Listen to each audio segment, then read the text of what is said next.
زکوٰۃ کا سسٹم یہ ہے کہ زکوٰۃ لینے والے کو نہیں آنا چاہیے. بہت اہم بات میں یہ کہہ رہا ہوں، زکوٰۃ دینے والے کو گھر گھر جانا چاہیے. زکوٰۃ لینے والا جب آتا ہے تو وہ تو اس کو تو ذلت اٹھانی پڑتی ہے، اور زکوٰۃ دینے والے کے اندر تکبر آ سکتا ہے. لیکن جب ہم زکوٰۃ لے کے تلاش کرنے جائیں گے اور چپکے سے اس کو پیش کریں گے تو اس کو ذلت بھی نہیں اٹھانی پڑے گی اور ہمارے اندر تکبر بھی نہیں آئے گا.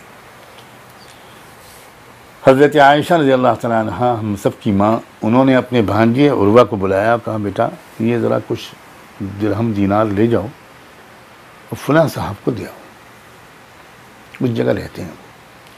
مگر دو ایک بات کا خیال رکھنا، ایک تو ان کے ہاتھ میں مت دینا، وہ جس پلنگ پر لیٹے ہوں یا چٹائی پر لیٹے ہوں وہیں رکھ دینا، اور نہ میرا سلام کہنا نہ میرے لیے دعا کی درخواست کرنا، بس دے کے چلے. وہ بہت نیک انسان ہیں، جاؤ.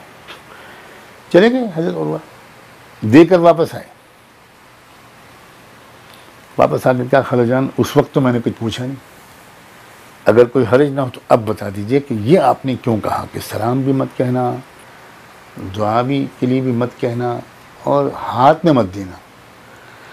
بیٹا دیکھو بات یہ ہے کہ اگر سلام میں کہلواتی تو وہ جواب دلواتے تو اس کا مطلب یہ ہوا کہ میں اس نیکی کا کچھ بدلہ ان سے بھی لینا چاہتی تھی.